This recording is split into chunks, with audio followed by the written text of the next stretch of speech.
Hello, thanks for being in a new video. This time let me tell you what I liked most and least about the Galaxy M15 in case you are considering buying it.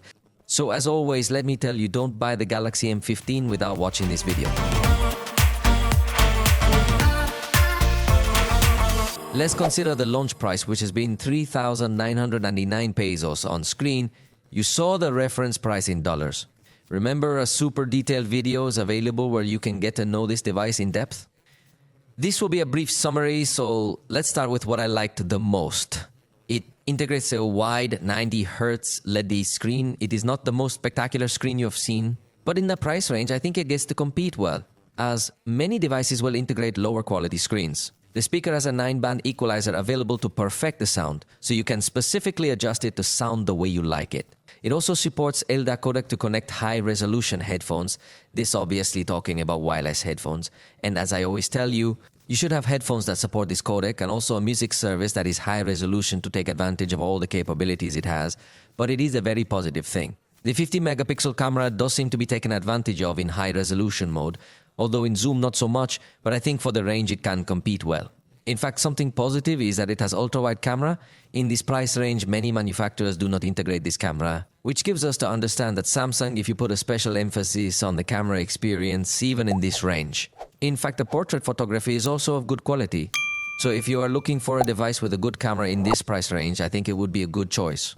It is also going to integrate slow cameras, which in the price range is not usually so common. But what I like most is that it has 4 years of Android updates, 5 years of security patches. It is a device that will have a good lifetime if you take good care of it. With the passage of time, applications will ask for a newer version of Android to keep working.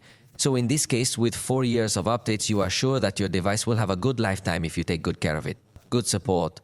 And at the software level, it offers you options like running applications in floating window.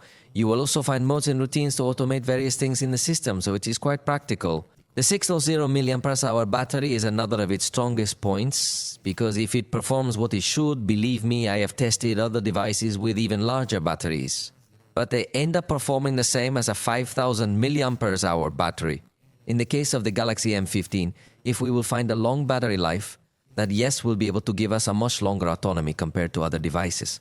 In addition, the device has support for 5G networks and also includes NFC so you can make mobile payments, are features that other manufacturers sacrifice in this price range. And finally, being a Galaxy, it has an excellent ecosystem, and I am not only referring to the large number of accessories you can connect to it, but also to services offered by Samsung and its collaborations with other brands, so you have very good options. But not everything I liked. Let me tell you what not the design really is bad. That is, this device looks as if it had been presented 3 years ago. The bezels are noticeably thick, have drop notch, and in general does not result as something attractive, active. Also, it only allows you to register 3 fingers on the fingerprint reader. All other devices allow you 5 registrations. So here you will have to select very well which fingers you register. They also do not include charger in the box. This also bothers a lot because in the price range all the other competitors, if you are going to include charger in the box, so you have to buy it separately. This could also cause you some doubts regarding where to buy the charger and if it will be compatible or not. So I take the opportunity to give you a commercial. And in the description, I leave you the link of some chargers that I use, which are fully compatible with the charging standard used by Samsung in this device. Plus, it is cheaper than the original. Another thing I don't like is that it only has 4 GB of RAM, and believe me, for a Galaxy 4 GB is a bit too short. I would rather Samsung integrate 8 GB of RAM, a less powerful processor, as RAM memory is completely vital in Samsung's operating system. With 4 GB of RAM, you will notice that the applications are restarted, the device gets slow when you already have several applications open, and the experience is greatly impaired. So consider that this phone is more focused for basic users who are going to open 2 or 3 applications at the same time at most. But if you already bought it, let me know in the comments your experience. Do you agree with me or not? For the moment, we have reached the end of this video. I hope you liked it. If so, you know you can tell us, and we'll see you next time.